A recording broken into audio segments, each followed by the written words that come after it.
Ikapitong kabanata, ang pagnanakaw ng bata. Pagkarinig ko sa sinabi ni Ate Letty, parang may humila sa kaluluwa ko pababa. Hindi ka dapat ang anak, pero sapat na ang salindilim sa ngayon.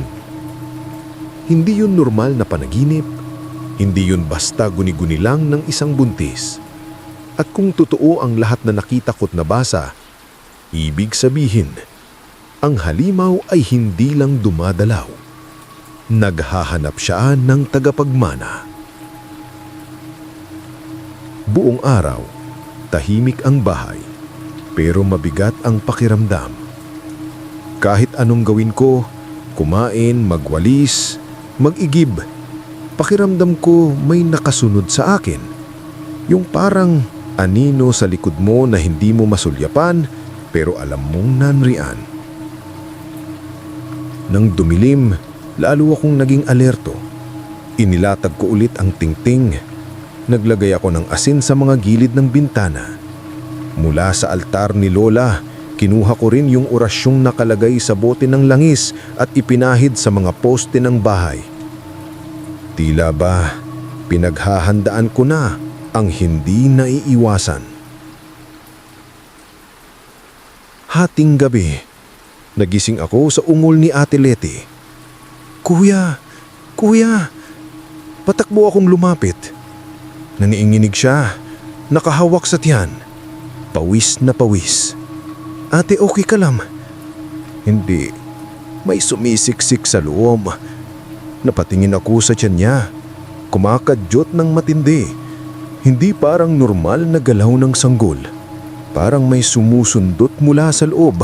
Parang may gustong tumagos. Bumalik ang ingay.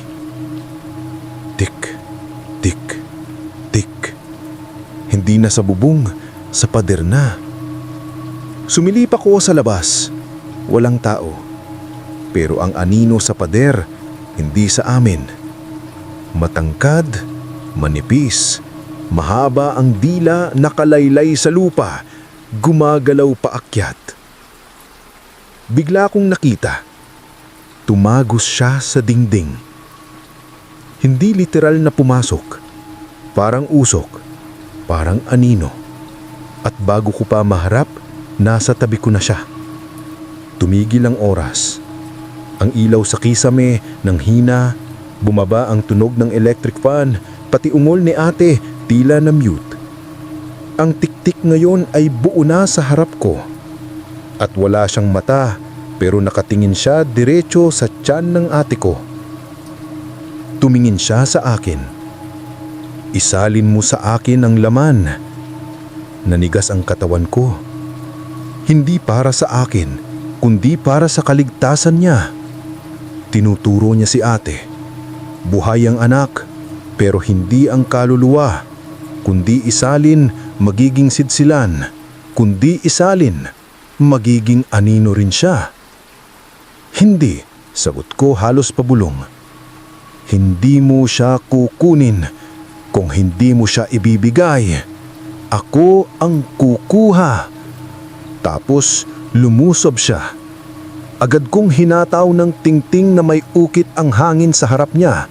Biglang sumigaw ang nilalang, hindi lang tunog ng hayop, kundi parang libo-libong kaluluwa na umuungol sa iisang boses. Umatras siya. Pumitim ang kisame, parang may usok na bumalot. At mula sa usok na yun, may lumabas na kamay ng sanggol. Pero hindi yun kamay ng tao, parang balat ng uwak. Itim, mahaba ang daliri at may kuko. Doon ko lang naintindihan. Hindi lang basta't sanggol ang gusto niyang kunin. Gusto niyang palitan. Kung napahawakan ka sa tiyan mo habang binabasa to, i-comment mo agad ang parteng tumindig balahibo mo. I-share mo rin sa tropang mahilig sa dilim, baka sila ang susunod na salinan. Abangan ang 8 kabanata, ang kapalit ng laman. Malalaman natin kung paano sinusubukan ng nilalang na linlangin ang tagapagbantay at kung anong sakripisyo ang dapat gawin para mailigtas ang isang kaluluwa.